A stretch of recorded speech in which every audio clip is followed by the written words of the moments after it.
Puji Tuhan. Haleluya. Selamat pagi Bapak Ibu Saudara yang dikasihi oleh Tuhan. Kita bersyukur pada pagi hari ini kalau kita kembali memuji memuliakan nama Tuhan di tempat ini. Semua karena kebaikan Tuhan. Mari kita siapkan hati kita untuk memuji memuliakan Tuhan. Kita berdoa.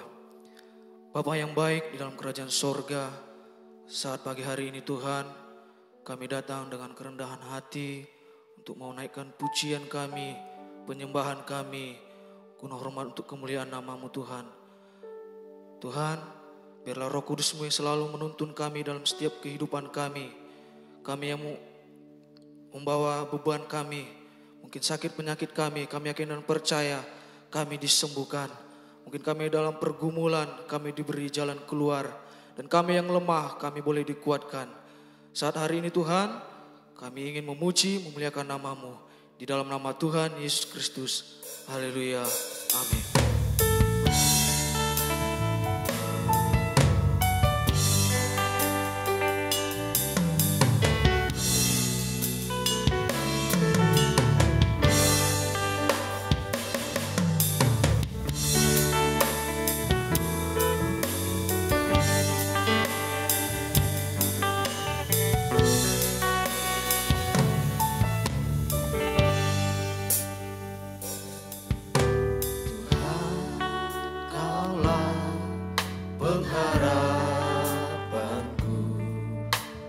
Percaya hanya kepadamu, Yesus, Kaulah perlindunganku, Engkau yang selalu ku puji. Lagi Tuhan, Kaulah pengharapan.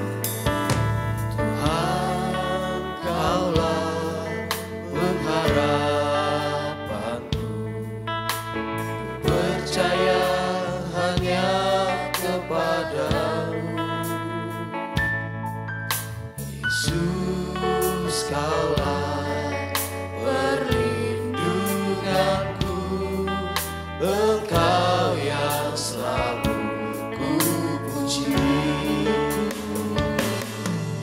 Mulutku penuh dengan pujian kepadamu ya Yesus Tuhan.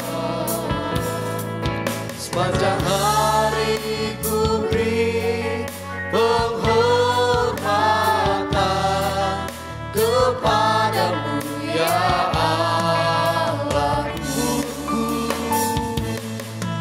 Mulutku penuh dengan pujian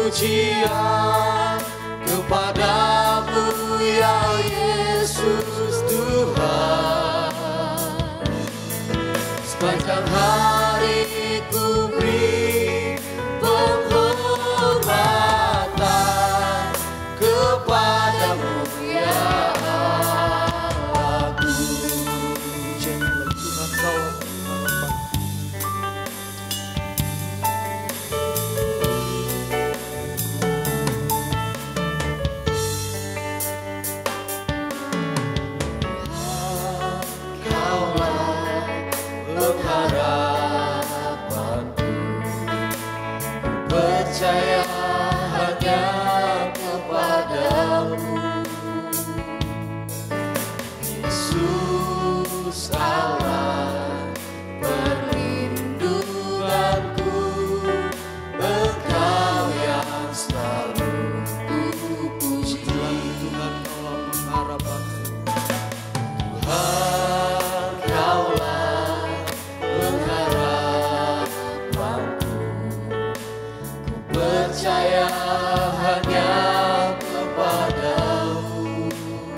percaya hanya kepadamu,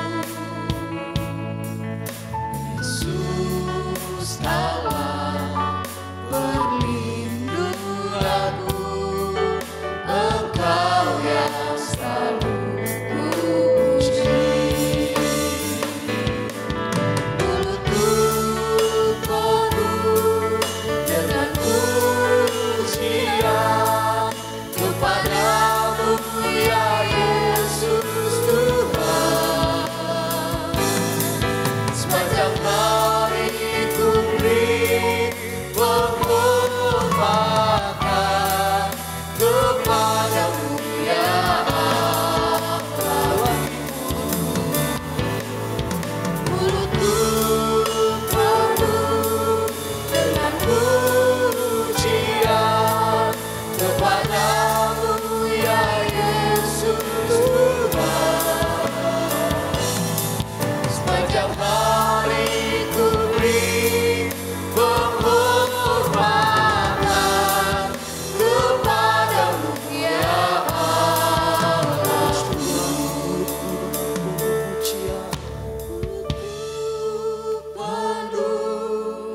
Biarlah mulut kita penuh dengan pujian, biar menjadi pengakuan kita kepada Tuhan. Ya Yesus Tuhan. Sepanjang hari ku beri penghormatan kepadamu ya Lebih sungguh lagi mulutku penuh dengan pujian. mulutku penuh dengan pujian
sepanjang hari ku beri penghormatan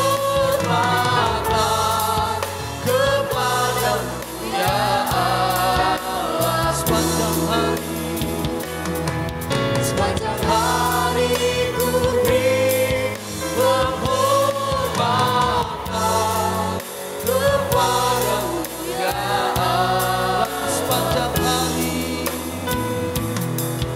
Sepanjang hari ku beri penghormatan kepadamu ya Allahku. Haleluya. Berikan kemuliaan bagi nama Tuhan. Kita akan terus memuji nama Tuhan. Kita mau menyembah, terus menyenangkan hati Tuhan. Saya undang kita semua untuk bangkit berdiri. Haleluya. Haleluya. Haleluya. Tuhan memberiku kegirangan dan sukacita melimpah, minyak yang baru dicurahkan. Haleluya, ku bersorak. Haleluya. Kita tahu Allah kita adalah Allah yang memberikan kegirangan, yang memberikan sukacita. Mari kita bersukacita dalam Tuhan, menerima janji Allah. Haleluya. Janji Allah bagi kaum Yehuda, umat yang berdoa, memuji dan menyembah. Inilah saat yang dinanti, firman Allah telah digenapi. Kulihat peristiwa yang terjadi, yang melanda seluruh bumi. Tuhan memberiku kegirangan dan sukacita melimpah, minyak yang baru dicurahkan. Haleluya, ku bersorak. Tuhan memberiku kegirangan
lihat perubahan yang terjadi, yang melanda seluruh bumi. Tuhan memberiku kegirangan dan sukacita melimpah. Minyak yang baru dicurahkan, haleluya ku bersorak. Tuhan memberiku kegirangan dan sukacita melimpah. Minyak yang baru dicurahkan, haleluya ku bersorak. Tuhan memberiku kegirangan dan sukacita melimpah. Minyak yang baru dicurahkan, haleluya ku bersorak. Haleluya ku bersorak. Haleluya ku bersorak. Puji Tuhan. Terima kasih Tuhan. Kita percaya Dia Allah bersama dengan kita pagi hari ini. Kita mau buka hati kita untuk kebenaran firman Tuhan. Dia Allah yang tidak pernah berubah, kuasanya tetap sama. Terima kasih Tuhan.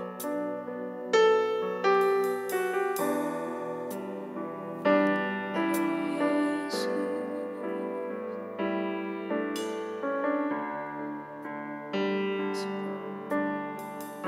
Musim akan selalu berganti,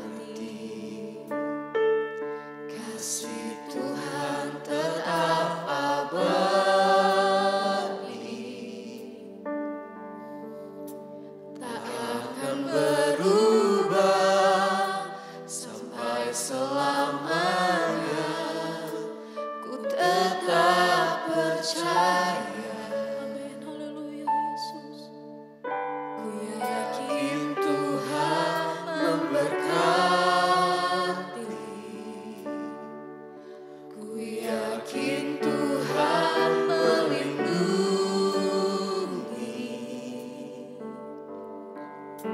Burung di udara Tuhan pelihara, karena kasih-Nya. Dengan iman nyanyikan pujian ini.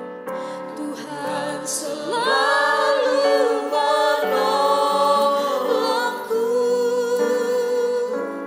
selalu menjagaku, sehelai di rambutku tak akan terjatuh tanpa seizin-Mu. Tuhan selalu menolong. Tuhan selalu menolongku, Dia selalu menjagaku. selalu menjagaku. Dia menyenangkanku dan peliharaku seumur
udara, Tuhan pelihara, karena kasih-Nya Tuhan selalu menolong. Haleluya. Tuhan selalu menolongku, selalu menjagaku,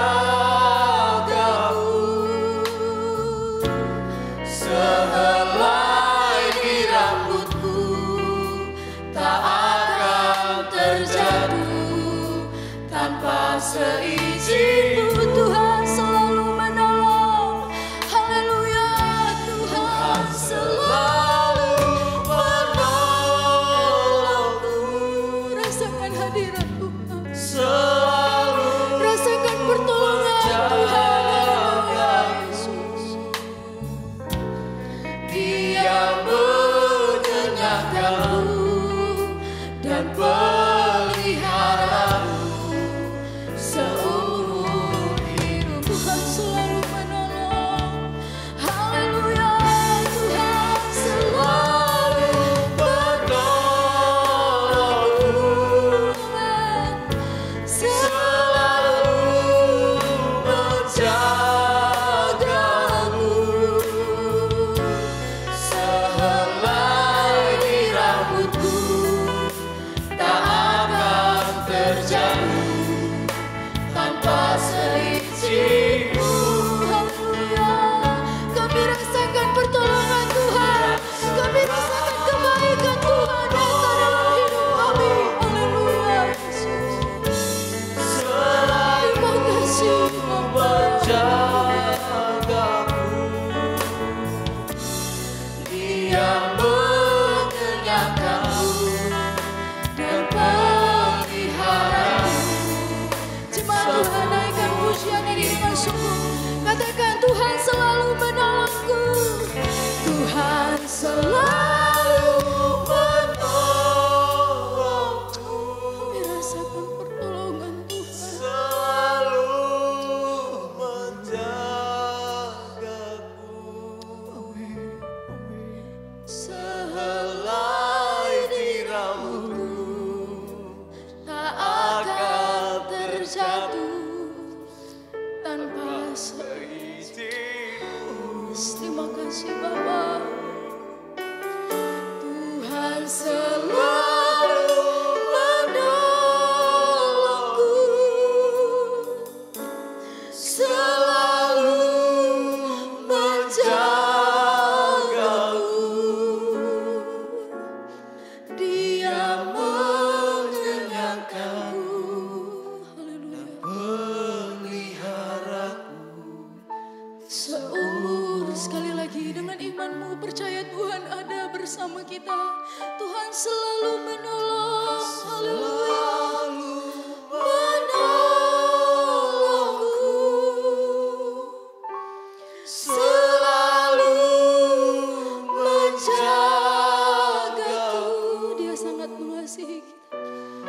sehelai di rambutku tak akan terjatuh tanpa seizinku. Haleluya. Tuhan selalu menjagaku, Amin. selalu menjagaku,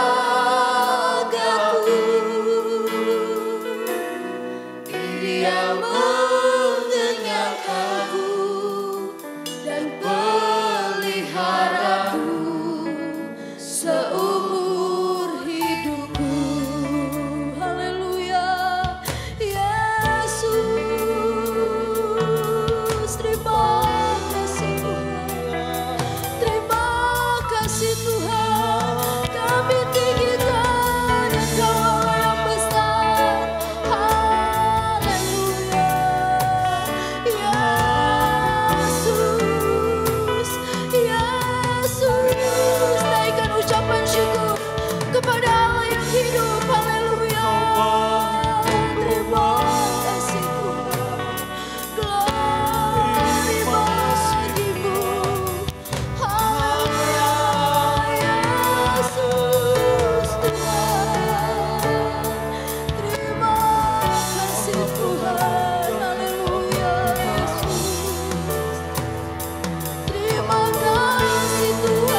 bersyukur buat keberadaan kami pagi hari ini. Semua oleh karena kasih karunia Tuhan. Semua karena kemurahan-Mu dalam kehidupan kami Tuhan. Tidak putus-putusnya kami naikkan syukur kami kepada Allah yang hidup. Allah yang luar biasa dalam hidup kami Tuhan. Terima kasih Tuhan. Kami siap mendengarkan kebenaran firman Tuhan. Berikan kami tanah hati yang paling baik untuk ditaburi kebenaran firman Tuhan. Supaya firman-Mu boleh bertumbuh, berbuah, dan kami boleh melakukan setiap kebenaran firman Tuhan sesuai dengan kehendak Tuhan. Berkati hamba-Mu, urapi hamba-Mu, biar setiap apapun yang dikatakan sesuai dengan apa yang Tuhan mau. Terima kasih Tuhan Yesus yang baik. Kami siap dengarkan kebenaran firman Tuhan. Di dalam nama Tuhan Yesus Kristus. Haleluya. Amin. Silakan duduk. Silakan duduk. Kita panggil Grace untuk tampil ke depan, menyampaikan dua patah kata ucapan terima kasih. Karena beberapa hari ke depan dia akan menyelesaikan masa praktek di tempat ini, lalu akan kembali ke Kalimantan membantu pekerjaan Tuhan yang dipercayakan kepada orang tuanya. Oleh karena itu, melalui kesempatan ini, saya atas nama seluruh jemaat menyampaikan terima kasih buat Grace, buat segala apa yang telah Grace kerjakan di tempat ini, dalam kerjasamanya untuk pekerjaan Tuhan di Alpha Omega. Jadi doa kami semua, Tuhan pakai Grace, Tuhan berkati Grace menjadi hamba Tuhan yang terus dipakai oleh Tuhan untuk memenangkan banyak jiwa. Oleh karena itu setelah ibadah selesai, Grace akan berada di depan, saudara bisa menyampaikan suatu atau ucapan selamat kepada Grace tanpa berjabat tangan. Tuhan berkati, silakan.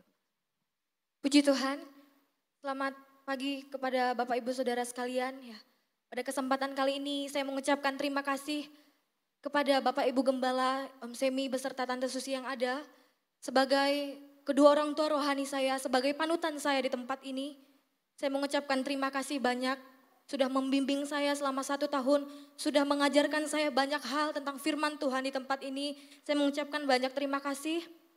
Selanjutnya saya juga mengucapkan terima kasih untuk keluarga besar Kohani yang ada, Ko Geri, beserta Billy, Om Peter, Om David yang ada. Saya mengucapkan terima kasih banyak untuk setiap apapun yang sudah diberikan kepada saya. Saya juga mengucapkan terima kasih banyak kepada seluruh jemaat GPD Alpha Omega yang sudah menyambut saya dengan baik selama saya berpraktik di tempat ini, yang sudah menaruh perhatian, memberikan kasih kepada saya. Terima kasih untuk setiap jemaat Tuhan di tempat ini. Doa saya kiranya setiap iman jemaat Tuhan boleh terus tetap maju di dalam Tuhan, boleh terus bertumbuh di dalam Tuhan imannya. Nah, saya pada kesempatan ini juga saya mengucapkan terima kasih kepada seluruh rekan-rekan pengerja yang ada. Terima kasih di dalam perjuangan kita. Terima kasih untuk setiap dukungan doa teman-teman. Terima kasih untuk setiap dukungan baik lewat apapun yang tidak bisa saya balas. Saya juga mengucapkan terima kasih untuk setiap bidang-bidang yang sudah memperbolehkan saya untuk belajar ya. Baik tim PAW yang ada, SO yang ada, AO Grow, AO Kids, AO Voice, Horas ya. Semuanya saya mengucapkan terima kasih. Tidak bisa saya balas satu persatu, tapi saya berdoa kiranya Tuhan Yesus memberkati setiap bidang-bidang Alpha Omega yang ada. Bahkan wanita Deborah yang ada tetap kuat di dalam Tuhan, setiap wanita-wanita yang kuat ya. Saya juga pada kesempatan ini saya izin pamit kepada seluruh jemaat yang ada. Saya akan melanjutkan kuliah ke perguruan tinggi dan saya akan tetap melayani dimanapun saya berada. Saya minta dukungan doa kepada seluruh jemaat, terlebih kepada Bapak dan Ibu Gembala. Dimanapun saya berada, saya minta dukungan doanya supaya saya tetap setia di dalam melayani Tuhan. Saya tidak bisa membalas setiap perhatian, setiap kasih Bapak Ibu yang sudah selama ini diberikan kepada saya. Tetapi saya berdoa, kiranya Tuhan Yesus memberkati kita semua. Terima kasih. Haleluya. Puji Tuhan. Segala pujian dan kemuliaan hanya bagi Tuhan kita Yesus Kristus. Dia kepala gereja, dia raja di atas segala raja. Dia Tuhan di atas segala Tuhan. Dia bertakhta di kerajaan surga dan dia akan datang yang kedua kali menjemput kita orang yang percaya kepadanya. Bapak Ibu Saudara yang dikasihi Tuhan, kita patut bersyukur kembali kepada Tuhan. Hari ini, hari Minggu 19 Juli 2020, kita kembali beribadah di gereja. Walaupun masih dengan protokol yang dianjurkan oleh pemerintah, tentu kita tahu dengan jaga jarak, pakai masker, cuci tangan, Bahkan Bapak Ibu harus melalui tahapan dengan dites suhu badan dan juga melalui bilik penyemprotan. Saudara, dengan adanya batasan jumlah hadir, maka tentu jemaat yang hadir tidak bisa maksimal beribadah pada hari ini. Nah, oleh karena itu dihimbau sekali lagi kepada jemaat yang hadir pada ibadah pertama untuk tidak hadir dalam ibadah yang kedua dan memberi kesempatan untuk saudara-saudara kita bisa menikmati kebenaran firman Tuhan. Tapi juga ibadah kita tetap direkam dan disiarkan secara online pada pukul 12 siang. Untuk kembali memberi kesempatan bagi saudara-saudara kita yang tidak hadir dan tidak bisa mengikuti ibadah pada hari ini. Baik saudara, tema khotbah hari ini adalah harus di atas rata-rata. Tema khotbah hari ini harus di atas rata-rata. Lalu kita bertanya, apa itu harus di atas rata-rata? Apa itu harus di atas rata-rata? Dan mengapa harus di atas rata-rata? Lalu siapa yang harus di atas rata-rata? Apa yang terjadi kalau tidak di atas rata-rata? Dan juga apa yang terjadi kalau di atas rata-rata? Kita melihat apa itu rata-rata. Apa itu rata-rata? Rata-rata adalah sebuah standar nilai. Rata-rata adalah sebuah standar nilai. Jadi tindak tanduk seseorang atau apa yang dilakukan seseorang, apa yang dikerjakan seseorang itu diukur dengan sebuah standar. Lalu apa itu di atas rata-rata? Nah, di atas rata-rata tentu artinya melebihi standar. Karena rata-rata adalah sebuah standar nilai, maka di atas rata-rata, di atas standar nilai. Di atas rata-rata adalah di atas standar atau melebihi standar. Misalnya, kalau bicara soal nilai, orang kan berkata, hebat dia, kepandaiannya di atas rata-rata.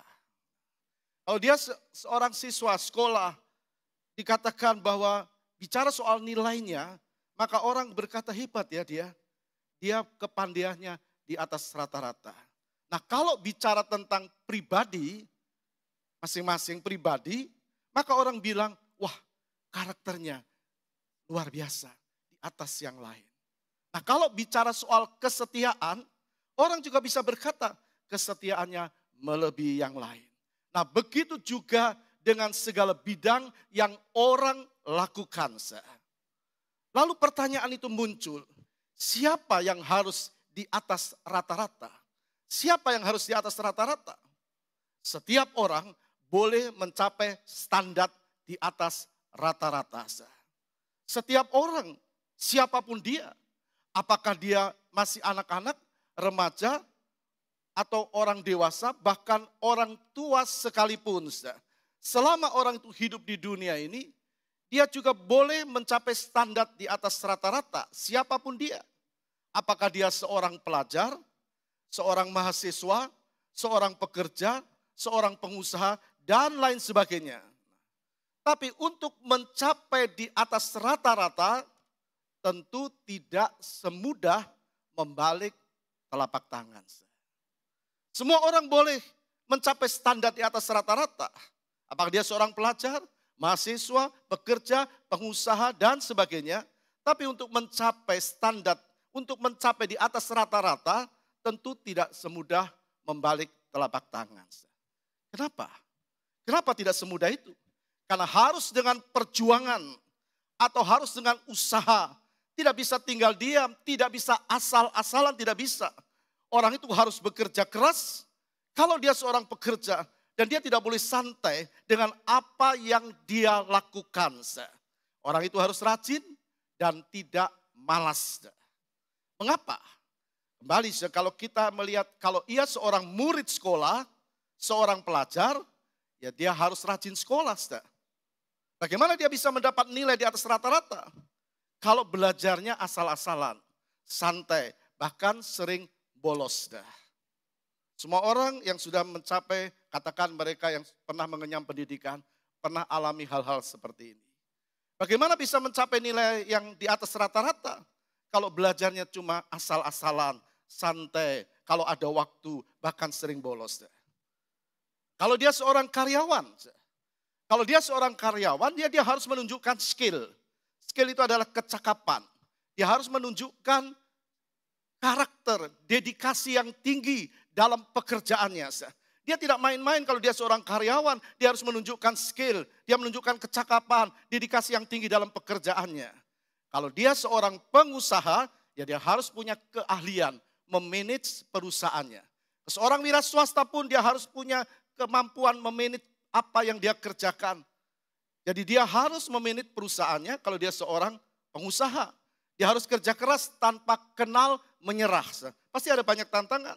Nah sekali lagi semua itu tidak bisa dicapai seketika tanpa usaha.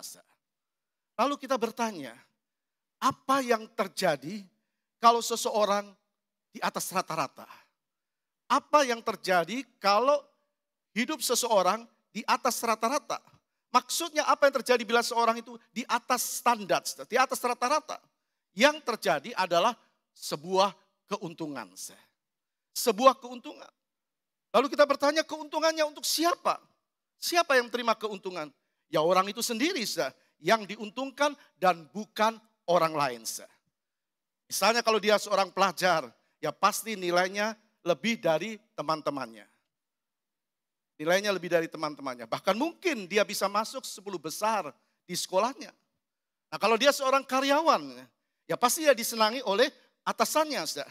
Dan dia sangat dibutuhkan oleh perusahaannya. Nah kalau dia seorang pengusaha, ya pasti usahanya akan berhasil, usahanya akan sukses. Nah sekarang apa yang terjadi kalau seseorang tidak di atas rata-rata? Apa yang terjadi kalau hidupnya tidak di atas rata-rata? Kalau dia seorang pelajar, ya nilainya biasa-biasa. Atau di bawah standar. Mau dibilang pas-pasan. Nah pelajar yang seperti ini, mungkin sulit naik kelas. Bahkan mungkin katakan ya mungkin tidak bisa naik kelas. Nah kalau dia seorang mahasiswa, kemungkinan besar kalau nilainya di bawah standar, tidak ada usaha untuk belajar dengan sungguh. Kalau dia seorang mahasiswa, kemungkinan besar dia akan di DO, drop out, dikeluarkan dari sekolah. Karena setiap universitas punya standar nilai. Nah bagaimana dengan kalau dia seorang karyawan? Kalau dia seorang karyawan, nilainya tidak di atas standar rata-rata, mungkin akan di PHK. Kalau terjadi perampingan dalam perusahaannya. Begitu juga kalau dia seorang pengusaha, ya tentu usahanya tidak akan maju. Dan akan kalah bersaing dengan pekerja atau pengusaha yang lain. Nah, begitu pula dengan hidup kekristenan. Begitu pula dengan hidup kekristenan, tepatnya kerohanian seseorang. Nah, kalau kerohanian seseorang tidak di atas rata-rata, kalau tidak hidup dengan standarnya Tuhan, tidak hidup sesuai standarnya Tuhan, artinya kalau seseorang hidupnya tidak sesuai firman, tidak jadi pelaku firman, maka kerohaniannya bisa stagnan. Stagnan itu maju tidak, mundur tidak. Itu namanya tidak bertumbuh di atas rata-rata. Dan ini bahaya sekali, saudara. Orang itu, orang yang tidak bertumbuh, ini bahaya sekali bagi orang itu dan juga bagi orang lain yang berkawan dengan dia. Sebab hidupnya bisa membuat orang lain seperti dia kalau dia tidak hidup di atas rata-rata. Kita lihat apa yang Alkitab katakan dalam kitab Ibrani 5 ayat 12 sampai ayat yang ke-13. Waktu penulis surat Ibrani berkata kepada orang-orang Kristen Yahudi, dikatakan demikian. Sebab sekalipun kamu ditinjau dari sudut waktu, sudah seharusnya menjadi pengajar. Tapi lihat garis bawah, di garis bawahi. Sebab sekalipun kamu ditinjau dari sudut waktu, sudah seharusnya menjadi pengajar. Kamu masih perlu lagi diajarkan asas-asas pokok dari penyataan Allah. Dan kamu masih memerlukan susu, bukan makanan keras. Sebab barang siapa masih memerlukan susu, ia tidak memahami ajaran tentang kebenaran. Ia tidak memahami ajaran tentang kebenaran, sebab ia adalah anak kecil. Jadi perhatikan apa yang firman Tuhan katakan kepada kita pagi hari. Sekalipun ditinjau dari sudut waktu, itu artinya sudah lama jadi Kristen, sudah lama kenal Kristus, sudah lama ikut Tuhan, sudah lama jadi orang percaya, tapi rohaninya tidak bertumbuh. Kok rohaninya masih kanak-kanak? Firman Tuhan bilang, kamu masih memerlukan susu dan bukan makanan keras. Artinya belum mampu mengerti kebenaran. Kebenaran firman. Nah Tuhan bilang, barang siapa masih memerlukan susu, ia tidak memahami ajaran tentang kebenaran. Alkitab itu kebenaran. Dalam pengajarannya, Yesus mengajar supaya kita hidup dalam kasih. Tapi kanak-kanak rohani, dia simpan kebencian. Dia suka fitnah. Dia simpan akar pahit. Dia dendam. Dia ingin membalas kejahatan dengan kejahatan. Dan tidak bisa mengampuni. Bagaimana dia disebut di atas rata-rata? Kalau masih memerlukan susu dan bukan makanan keras, artinya belum mampu mengerti kebenaran firman. Dan Tuhan sudah mengajar kebenaran firman. Kapan? Waktu dia percaya Tuhan. Waktu dia ikut Tuhan. Waktu dia percaya kepada Kristus. Tapi hidupnya tidak bertumbuh. Rohaninya stagnan, tidak bertumbuh. Orang bisa bilang, lo orang Kristen kok seperti itu. Tuhan mengajar hidup dalam kasih, tapi dia hidup dalam kebencian. Simpan akar pahit, tidak bisa mengampuni, dan sebagainya. Nah, Alkitab mengatakan seharusnya sudah menjadi pengajar, tapi masih perlu terus diajar asas-asas pokok dari penyataan Allah. Seharusnya sudah dewasa rohani, ternyata masih kanak-kanak rohani. Kenapa? Kenapa bisa begitu? Karena imannya tidak bertumbuh. Imannya tidak di atas rata-rata. Nah, iman yang tidak bertumbuh atau tidak di atas rata-rata itu sangat-sangat berbahaya. Kenapa? Orang itu gampang bimbang. Orang itu gampang sakit hati. Orang itu gampang simpan akar pahit. Dia gampang dendam dan tidak bisa mengampuni. Kalau imannya tidak bertumbuh. Orang itu gampang dibimbangkan juga dengan ajaran yang bukan dari Kristus. Kita lihat contoh dalam kitab Galatia, beberapa orang yang dibimbangkan. Galatia 1 ayat 6 sampai 7. Aku heran bahwa kamu begitu lekas berbalik daripada dia yang oleh kasih karunia Kristus telah memanggil kamu dan mengikuti suatu Injil lain. Yang sebenarnya bukan Injil, hanya ada orang yang mengacaukan kamu dan yang bermaksud untuk memutarbalikkan Injil Kristus. Jadi saudara lihat seseorang yang rohaninya tidak di atas rata-rata atau tidak bertumbuh, maka orang itu gampang tinggalkan imannya. Tidak ada dasar yang kuat. Kita tahu dunia semakin hari semakin merebak, semakin berubah. Dan firman Allah katakan bahwa langit dan bumi akan lenyap, tapi firman Tuhan itu kekal. Amin, saudara. Harus ada di atas rata-rata, saudara. Kita melihat orang-orang yang sudah percaya kepada Kristus pun, kalau tidak punya hidup kerohanian di atas rata-rata, gampang dibimbangkan. Yang bukan ajaran kebenaran. Karena rohaninya tidak di atas rata-rata, tidak bertumbuh, dia gampang tinggalkan imannya. Kita bisa melihat ada banyak orang yang tinggalkan iman karena beberapa hal. Mungkin kedudukan, mungkin tulang rusuk, mungkin yang lain. Gampang, kenapa? Karena imannya tidak bertumbuh. Kenapa bisa begitu? Yang pertama, karena imannya tidak bertumbuh. Jadi tidak cukup hanya beriman. Kita juga tidak cukup hanya ke gereja beribadah. Tapi harus menjadi pelaku firman apa yang kita dengar dalam ibadah kita. Jadi tidak cukup hanya beriman. Tapi harus mempunyai iman yang bertumbuh dan berkembang. Satu waktu Tuhan mendengar ucapan murid-muridnya. Dalam Injil Lukas 17 ayat 5, murid-muridnya bilang begini. Lalu kata rasul-rasul itu kepada Tuhan, tambahkanlah iman kami. Jadi kita bisa melihat iman bisa diombang-ambingkan kalau kita tidak di atas rata-rata. Bahkan tiap hari kita minta Tuhan tambahkan imanku. Tuhan berikan aku kekuatan. Jadi kita tahu kenapa orang bisa dibimbangkan. Karena imannya tidak bertumbuh. Yang kedua, karena dia tidak fokus. Karena fokusnya bukan Yesus, tapi jasmani. Banyak orang cari, bukan cari Tuhan. Bukan cari Tuhan, tapi cari pembawa firman. Bukan cari firman, cari manusia. Bahkan cari sesuatu yang bersifat jasmania. Kita lihat Yohanes 6 ayat 26. Yohanes 6 ayat 26. Yesus menjawab mereka, aku berkata kepadamu, sesungguhnya kamu mencari aku bukan karena kamu telah melihat tanda-tanda, melainkan karena kamu telah makan roti dan kamu kenyang. Jadi kalau mereka tidak kenyang, mereka bisa tinggalkan Tuhan. Itu sama dengan orang yang merasa, Tuhan mana janjimu? Kok aku tidak diberkati, kok aku tidak dijawab dan sebagainya. Imannya tidak kuat, dia tidak mengerti ada waktunya Tuhan, caranya Tuhan. Orang ini gampang tinggalkan Tuhan.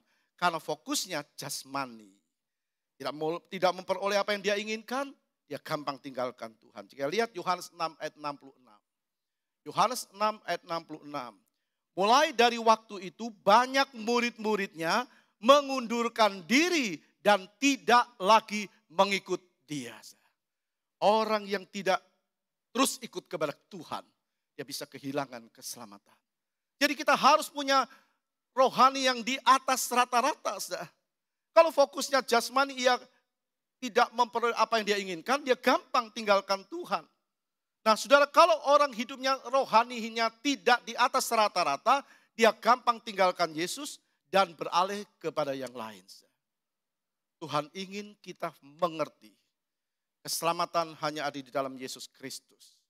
Dia berkata, Yohanes 14 ayat 6, akulah jalan kebenaran dan hidup. Tidak ada seorang pun sampai kepada Bapa tanpa melalui aku. Ada banyak orang yang mendengar firman, yang membaca firman ini, lalu percaya dan bertobat. Kita yang sudah percaya, kita yang sudah berkali-kali dengar firman Tuhan, harus kuat di dalam Tuhan, harus tetap di dalam Tuhan. Nah, sekarang kita beralih, lalu apa yang terjadi kalau rohani seseorang itu di atas rata-rata? Ya tentu orang itu tidak gampang terhanyut. Tidak gampang terhanyut oleh pengajaran yang tidak alkitabiah. Karena dia mengenal kebenaran firman. Dia tidak gampang dihanyutkan dengan pengajaran yang diputarbalikkan, yang dikatakan disamarkan, yang seolah-olah seperti firman. Tapi bukan. Orang gampang terhanyut dengan pengajaran yang tidak alkitabiah. Menjelang kedatangan Tuhan yang kedua kali ada banyak pengajaran. Dan kita kalau kita kuat dalam pengajaran firman, kita akan mengerti mana yang benar, mana yang tidak. Kita tahu dunia bisa berubah. Walaupun situasi berubah, tapi kalau orang yang di atas rata-rata imannya tetap tidak berubah. Amin. Beri kemuliaan bagi Tuhan. Situasi bisa berubah, tapi iman kita kepada Tuhan tidak berubah. Tantangan boleh datang, tapi kita mampu menghadapinya. Oleh karena itu, harus bertumbuh di atas rata-rata. Di Alkitab menyatakan ada orang-orang yang imannya di atas rata-rata. Orang-orang yang rohaninya melebihi rohani orang lain. Imannya yang terus bertumbuh, imannya yang terus berkembang. Nah, Alkitab menunjukkan kepada kita beberapa orang yang rohaninya di atas rata-rata. Yang pertama, Rasul Paulus. Siapa Rasul Paulus? Rasul Paulus dulu bernama Saulus. Dulu namanya Saulus. Kisah 8 ayat 3. Kisah 8 ayat 3 berkata, tetapi Saulus berusaha membinasakan jemaat itu. Dan ia memasuki rumah demi rumah dan menyeret laki-laki dan perempuan keluar. Dan menyerahkan mereka untuk dimasukkan ke dalam penjara. Hidupnya di luar Kristus. Bahkan membenci orang-orang yang percaya kepada Kristus. Tentu kelakuannya itu tidak memperkenan Tuhan. Ada banyak orang-orang yang seperti ini. Kita lihat terus perjalanan Saulus. Kemudian Tuhan panggil Saulus. Ia menerima kesempatan untuk menerima Kristus sebagai Tuhan dan Juru Selamat. Kisah Rasul 9 ayat 3 sampai 5. Dalam perjalanannya ke Damsik, ketika ia sudah dekat kota itu, tiba-tiba cahaya memancar dari langit mengelilingi dia. Ia rebah ke tanah dan kedengaranlah olehnya suatu suara yang berkata kepadanya, Saulus, Saulus, mengapa engkau menganiaya aku? Jawab Saulus, siapa engkau Tuhan? Katanya, akulah Yesus yang kau aniaya itu. Sejak saat itu hidupnya berubah. Ada banyak orang yang seperti Saulus, tapi hidupnya berubah setelah ketemu dengan Kristus. Ada banyak kesaksian yang sudah bisa dengar, bisa saudara baca di ponsel saudara. Bagaimana mereka dirubahkan oleh Tuhan. Saulus, kita bisa melihat dari tidak kenal Yesus, menjadi muridnya Yesus. Dari membenci Yesus, menjadi mengasihi Yesus. Dari tidak kenal kebenaran, kemudian jadi pemberita kebenaran. Dari hidup dalam kebencian, menjadi hidup dalam kasih. Kerohaniannya terus meningkat. Ini yang disebut hidup rohaninya di atas rata-rata. Paulus sama, manusia yang dengar firman. Kita sama, manusia yang dengar firman. Paulus punya kesempatan, saudara dan saya juga punya kesempatan sebelum waktu kita berakhir di dunia ini. Paulus hidupnya terus, rohaninya meningkat. Ya, hidup di atas rata-rata. Mari kita lihat ayat pokok kita dalam 1 Korintus 15 ayat 10. Tetapi karena kasih karunia Allah, aku adalah sebagaimana aku ada sekarang. Dan kasih karunia yang dianugerahkan kepadaku tidak sia-sia. Sebaliknya aku telah bekerja lebih keras daripada mereka semua, tetapi bukannya aku, melainkan kasih karunia Allah yang menyertai aku. Jadi saudara melihat di sini, Paulus menerima keselamatan. Ada 4 hal yang dia ungkapkan dalam suratnya tentang dirinya. Yang pertama, tetapi karena kasih karunia Allah, aku ada sebagaimana aku ada. Jadi Paulus tahu kalau aku masih hidup, bukan karena aku. Kalau aku masih hidup, bahkan hidupku berubah, itu karena kasih karunia. Begitu juga dengan saudara dan saya. Kalau kita masih ada sampai hari ini, kita lihat dulu hidup kita bagaimana, lalu sekarang Tuhan ubahkan. Bukankah itu kasih karunia Tuhan, kemurahan Allah yang Tuhan berikan kepada saudara. Maka Paulus berkata, aku tidak mau sia-siakan kasih karunia-Nya Tuhan. Apa itu kasih karunia? Apa itu kasih karunia? Kasih karunia dalam bahasa Ibrani dikatakan ken. Dalam bahasa Yunani charis. Itu artinya kasih karunia itu adalah pemberian Allah kepada manusia yang sebenarnya manusia tidak layak menerimanya. Itulah kasih karunia. Jadi pemberian Allah kepada manusia yang sebenarnya manusia tidak layak. Tidak layak tapi Tuhan layakkan. Itulah kasih karunia. Tidak layak siapa manusia penuh dengan dosa, tapi Tuhan turun ke dalam dunia. Dia rela jadi korban untuk menyelamatkan saudara dan saya. Itu kasih karunia. Jadi kasih karunia itu adalah pemberian Allah dan bukan usaha manusia. Bukan usaha manusia. Kita kenal ayat kita Yohanes 3:16. Karena begitu besar kasih Allah akan dunia ini.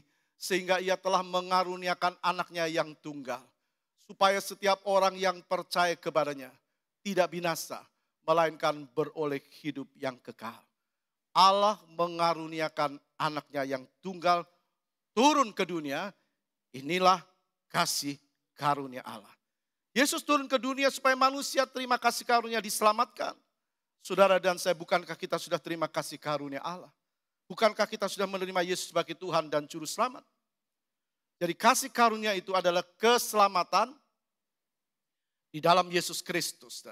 Ini yang Paulus katakan, aku ada, aku selamat, itu karena kasihnya Yesus. Paulus berkata, kalau bukan Yesus, kalau dia tidak menyatakan dirinya kepadaku, maka aku tidak akan memperoleh keselamatan. Saudara, kita selamat karena anugerah Tuhan, pemberian Tuhan, belas kasihan Tuhan, bukan karena usahamu dan usahaku, bukan usaha kita. Keselamatan itu ada di dalam Kristus. Itulah kasih karunia Allah. Dalam kitab Roma pasal 6 ayat 23 dikatakan sebab upah dosa ialah maut, tetapi karunia Allah ialah hidup yang kekal dalam Kristus Yesus Tuhan kita. Karunia Allah ialah hidup yang kekal. Karunia Allah adalah hidup yang kekal dalam Kristus Tuhan kita. Itu yang membuat Paulus sadar. Dia sadar siapa dia kalau dia tidak diselamatkan oleh Yesus. Kalau Yesus tidak menyatakan dirinya kepadanya, pasti dia binasa. Karena itu dia berusaha lebih maju daripada yang lain. Bukan cari popularitas diri. Bukan cari nama. Nah begitu juga seharusnya kita orang-orang yang percaya. Kita selamat bukan hasil usaha kita. Bukan karena kebaikan kita. Tapi pemberian Tuhan.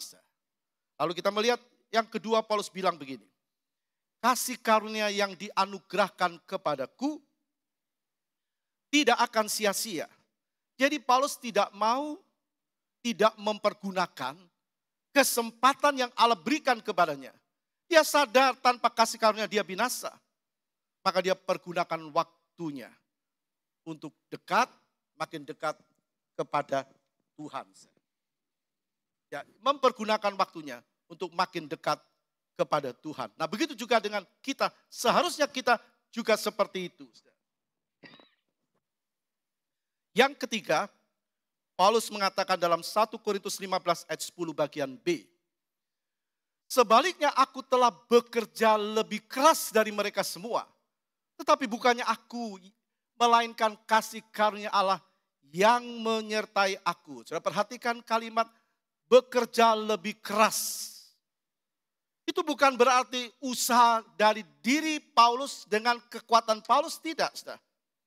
Kita bisa membaca, tetapi bukannya aku bekerja lebih keras, tetapi bukannya aku, melainkan kasih karunia Allah.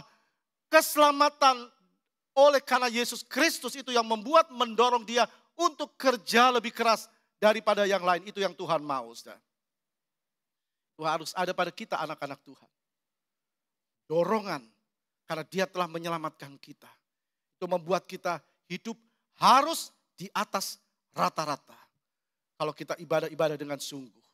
Kalau kita melayani, kita mau melayani dengan sungguh-sungguh. Kalau kita mau belajar melakukan firman Tuhan.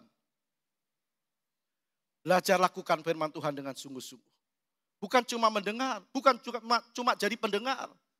Ini yang dimaksudkan hidup rohani di atas rata-rata. Jadi Paulus sendiri yang memacu dirinya untuk melayani Tuhan lebih giat daripada rasul-rasul yang lain. Sekali lagi bukan Paulus cari nama.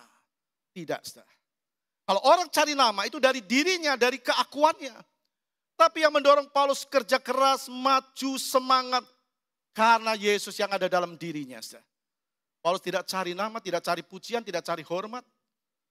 Sebab dia tahu anugerah dari Kristus yang dia terima. Itu yang memacu dia memiliki keyakinan yang kuat dan semakin kuat. Saudara. Bukan semata-mata karena dorongan dagingnya. Supaya terima pujian orang lain. Supaya dikatakan wah luar biasa dia. Bukan. Paulus bukan cari hormat, bukan cari pujian, bukan cari sanjungan manusia. Bukan. Coba perhatikan ucapan Paulus dalam 1 Korintus 15 ayat 10. Tetapi bukannya aku, melainkan kasih karunia Allah yang ada di dalam diriku. Jadi kasih karunia itu yang membuat Paulus maju, semakin maju. Nah orang-orang yang seperti ini pasti rohaninya di atas rata-rata. Pasti rohaninya di atas rata-rata. Itu bisa dilihat dari apa? Dari cara dia berpikir, dari cara dia berkata-kata, apa yang dia katakan, apa yang dia ucapkan, dan apa yang dia tindakan. Atau apa yang dia lakukan. Nah sebaliknya orang yang tidak sungguh-sungguh, tidak ikut Tuhan dengan sungguh, tidak setia, tidak menjadi pelaku firman, buang-buang waktu untuk kesenangan daging, malas, itu sama dengan orang yang membiarkan kasih karunia itu dibiarkan menjadi sia-sia. Kasih karunia yang ada dalam dirinya dibiarkan sia-sia. Karena itu kita harus hidup di atas rata-rata. Hidup rohani harus di atas rata-rata. Kalau kita tidak mau tertinggal waktu Yesus datang yang kedua kali. Jangan cuma sekedar, atau jangan kalau cuma mau. Sekedar ikut Tuhan, sekedar percaya, sekedar ibadah. Kalau mau ibadah, kalau lagi mau ibadah, baru ibadah. Kalau lagi pengen baca firman, baru baca firman. Bukan menjadi keharusan. Kalau lagi pengen doa, baru doa. Kalau lagi mau melayani, baru melayani. Itu namanya kalau ada waktu. Itu namanya kalau lagi mau. Kekristenan bukan seperti itu. Kekristenan itu menerima kasih karunia, keselamatan dalam Kristus. Dan hidup dalam kasih karunia, hidup dalam kebenaran, dan terus maju. Kita lihat contoh yang kedua, Timotius. 1 Korintus 4 ayat 17. Timotius menjelaskan kerohaniannya di atas rata-rata. 1 Korintus 4 ayat 17. Justru itulah sebabnya aku mengirimkan kepadamu Timotius, yang adalah anakku yang kekasih dan yang setia dalam Tuhan. Ia akan memperingatkan kamu. Ia akan memperingatkan kamu akan hidup yang kuturuti dalam Kristus Yesus, seperti yang kuajarkan di mana-mana dalam setiap jemaat. Jadi Timotius diutus oleh Paulus. Ia akan memperingatkan kamu. Nah, bagaimana Timotius mampu memperingatkan seseorang untuk hidup di atas rata-rata? Untuk maju di dalam Tuhan, untuk menjadi pelaku firman. Kalau dia tidak hidup di atas rata-rata, kalau dia tidak menjadi pelaku firman, bagaimana dia bisa mengingatkan itu? Bagaimana Paulus bisa menyuruh Timotius pergi untuk memberi kekuatan kepada jemaat Korintus? Paulus menjelaskan hidup Timotius di atas rata-rata. Dalam 1 Timotius 4 ayat 12, Paulus mengajar kepada Timotius.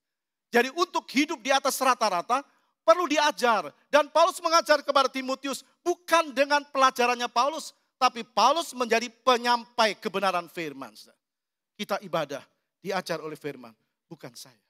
Tapi firman yang mengajar saudara dan saya untuk mengerti tentang kebenaran. 1 Timotius 4 ayat 12 dan 13. Jangan seorang pun menganggap engkau rendah karena engkau muda. Jadilah teladan bagi orang-orang percaya dalam perkataanmu. Perkataan ini harus jadi teladan. Sebab dari hati keluar melalui mulut. Apakah perkataan kita kebencian? Jadilah teladan bagi orang-orang percaya, kata Paulus kepada Timotius, dalam perkataanmu, dalam tingkah lakumu, dalam kasihmu, dalam kesetiaanmu, dan dalam kesucianmu. Ini yang membuat kerohanian Timotius di atas rata-rata. Karena dia mau diajar firman. Anak-anak Tuhan yang mau diajar oleh firman. Dia mau memberikan telinga untuk firman Tuhan. Dia gampang hidup di atas rata-rata. Karena punya hati yang taat kepada firman. Contoh yang ketiga, kita lihat Daniel 1 ayat 6. Daniel 1 ayat 1 dan 6. Daniel, Sadrah, Mesah, Abednego. Pada tahun yang ketiga pemerintahan Yoyakim Raja Yehuda, datanglah Nebukadnezar Raja Babil ke Yerusalem, lalu mengepung kota itu. Di antara mereka itu ada juga beberapa orang Yehuda, yakni Daniel, Hananya, Misael, dan Asaria. Jadi mereka ditawan oleh Raja Babil. Dari katakan Yehuda dibawa ke Babilonia sebagai tawanan. Tapi kita melihat ucapan mereka menjelaskan bahwa orang-orang ini rohaninya di atas rata-rata. Ditawan tapi Babil tidak bisa menawan kerohaniannya. Daniel 1 ayat 8. Daniel berketetapan untuk tidak menajiskan dirinya dengan santapan raja dan dengan anggur yang biasa diminum raja. Dimintanyalah kepada pemimpin pegawai istana itu supaya ia tak usah menajiskan dirinya. Jadi keyakinan mereka menyatakan bahwa kerohanian mereka di atas rata-rata. Anak-anak Tuhan juga Tuhan beri kesempatan untuk hidup di atas rata-rata. Mereka tidak mau menajiskan dirinya. Artinya apa? Mereka bisa hidup dalam kebenaran firman. Jadi orang lain yang hidup dalam hawa nafsu, percabulan, kecemaran, kebencian, dendam, iri hati, dan seterusnya. Kita bisa melihat bahwa orang-orang yang seperti ini rohaninya tidak di atas rata-rata. Orang-orang yang hidup dalam hawa nafsu dan sebagainya, dia tidak dapat menghindar dari hal-hal yang tidak memuliakan Tuhan. Kita lihat perhatikan Daniel 6 ayat 12. Lalu orang-orang itu bergegas-gegas masuk dan mendapati Daniel sedang berdoa dan bermohon kepada Allahnya. Jadi kita lihat Daniel ditawan dari Yehuda dibawa ke Babil. Dan kita lihat tidak berubah, situasi berubah. Situasi tidak menentu. Tapi imannya tetap, Daniel tetap berada. Dimanapun dia berada, imannya tidak berubah.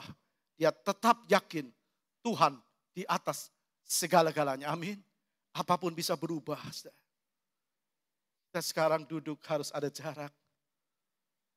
Kadang kita mau tegur sapa jarak jauh. Tidak bisa akrab seperti dulu. Dunia berubah. Kitab Wahyu sudah menjelaskan apa yang terjadi dan terus akan terjadi. Adakah kita mau tetap kuat di dalam Tuhan?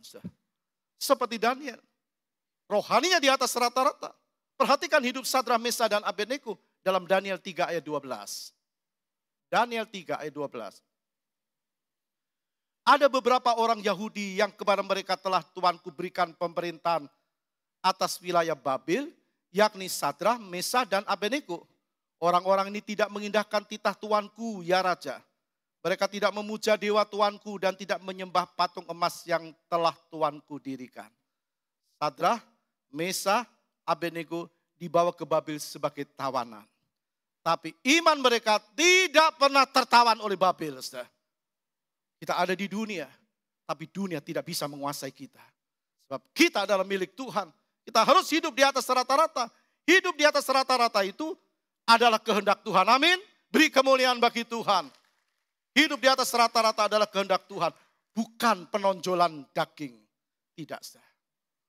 Kalau itu penonjolan daging berarti dari diri, keakuannya, ego. Supaya orang puji. Supaya orang hormati. Supaya orang sanjung. Tapi tidak dengan Daniel, Sadrah, Mesah, Abednego. Tidak dengan Paulus. Tidak dengan Timotius. Hidup di atas rata-rata adalah kehendak Tuhan. Bukan penonjolan diri atau mengharap pujian orang lain. Tapi benar-benar keyakinannya kepada Yesus. Di atas segala-galanya. Selalu ada keinginan untuk lebih dekat Tuhan. Selalu apa yang dia kerjakan, seorang kerjakan itu untuk kemuliaan Tuhan. Jadi hidup ini selalu menyenangkan Tuhan. Dan selalu ingin menyenangkan Tuhan. Itu tandanya seorang hidup di atas rata-rata. Sekarang tergantung kita. Maksudnya tergantung bagaimana kita mengendalikan hati. Pikiran, perasaan dan kemauan kita. Di bawah kendali Roh Kudus. Tuhan beri kesempatan untuk hidup. Itu namanya kasih karunia. Tapi dia serahkan kepada kita. Sebagai hak atau kuasa untuk kita mengelolanya. Karena kita punya jiwa, pikiran, perasaan, kehendak. Oleh karena itu mari kita hidup serahkan kepada kendali Roh Kudus.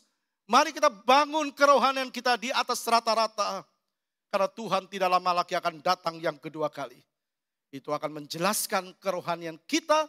Dan kalau dia datang yang kedua kali, dia akan menjemput saudara dan saya untuk bersama dengan dia selama-lamanya dalam kerajaan surga. Amin. Tuhan berkati kita. Mari kita sama-sama bangkit berdiri. Kita nyanyikan pujian kita. Yesus, kau kebenaran yang menyelamatkanku. Yesus, kau kebenaran yang menyelamatkanku.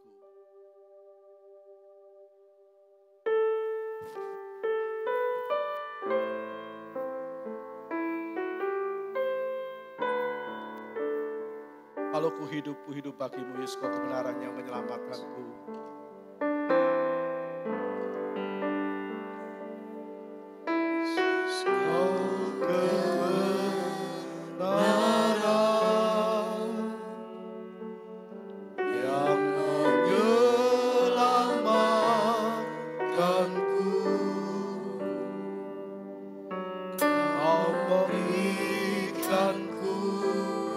Hidup dan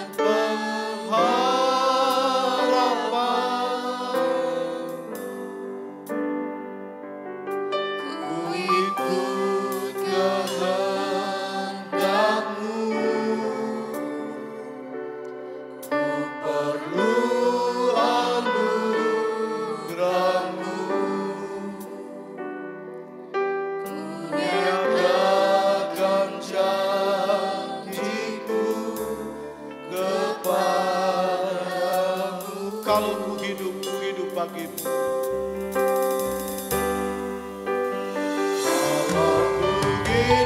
Mari angkat tangan kananmu. Kita katakan, Tuhan, aku mau hidup bagimu. Hatiku tetap menyembahmu. Dunia tidak bisa menjauhkan aku dari kasihmu. Dunia tak bisa menjauhkanku dari kasihmu. Selama ku hidup bagimu. Selama ku hidup bagimu. Mataku tetap memandang Tuhan. Tetap memandangmu. Dunia tak bisa menjauhkanku dari kasihmu. Kalau ku hidup bagimu. Bapak Pendeta David Suwono akan berdoa. Ku hidup bagimu. Hatiku tetap menyembahmu. Dunia tak bisa menjauhkanku dari kasihmu. Selama ku hidup bagimu. Hatiku Tetap memandangmu. Dunia tak bisa menjauhkanku dari kasihmu. Katakan, kalau ku masih hidup, Ku hidup bagimu. Tetap menyembahmu. Dunia tak bisa menjauhkanku dari kasihmu. bersyukur, katakan, selama ku hidup. Ku hidup bagimu. Matamu tetap memandangmu. Dunia tak bisa menjauhkanku dari kasihmu. Dengan lembut katakan, kalau ku hidup, itu hanya karena Engkau. Hidup, Ku hidup bagimu. Hatiku tetap sadar atau tidak sadar pagi ini, menyembahmu. Allah mengajar kita semua untuk menjadi gereja yang disempurnakan, dari kasih. yang menyenangkan hatinya. Katakan, selama ku hidup. Kalau tidak ada sampai hari ini, kita bersyukur buat segala kebaikannya, buat segala anugerahnya yang limpah bagi kita. Dunia tak bisa Kalau kita masih bisa bernafas, itu semua karena kebaikan. Dengan lembut katakan, selama ku hidup. selama ku hidup. Amin. Ialah masa Bagimu. Hatiku ialah masing, ialah malam-malamku, ialah malam, tetap menyembahmu. ialah malam sangka. Bisa menjauhkanku Engkau ada bersama dengan kami pagi ini. kasihmu. Jamah setiap umatmu pagi ini. Selama ku hidup bagimu. Mataku terang. Dia memandang kepada setiap hati yang rendah. Dunia tak bisa jauhkanku dari Mari angkat kedua tangan kita ke atas dan berkata, kalau ku masih hidup itu semua karena anugerah. aku hidup. Bekerjalah pagi ini Roh Kudus, nyatakan keajaiban. Haleluya, haleluya, haleluya. Tak bisa Dunia tak bisa menjauhkan kami Tuhan. dari kasih-Mu. Selama kami masih hidup. Terima kasih buat kasih anugerah-Mu. Haleluya, haleluya. Tak bisa menjauhkanku dari kasih. Katakan dunia tak bisa menjauhkanmu. Dunia tak bisa Haleluya.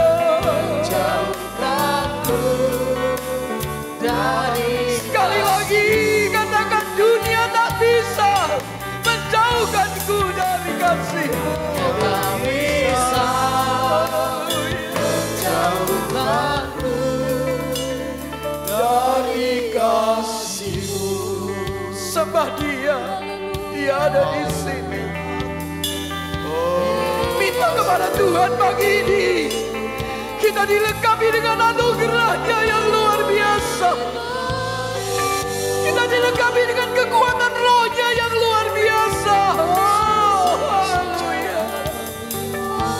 Siapa setiap jemaat-Mu Tuhan. Oh, ya Lama-Sangka-Lama. Ya Lama-Lama-Lama Sangka-Lama-Lama-Lama-Lama-Lama. Siapa kami? Urapi kami. Ya Lama-Sangka-Lama-Lama. Ya Lama-Lama Sangka-Lama. Engkau yang ajaib. Engkau yang luar biasa sudah berfirman kepada kami Tuhan.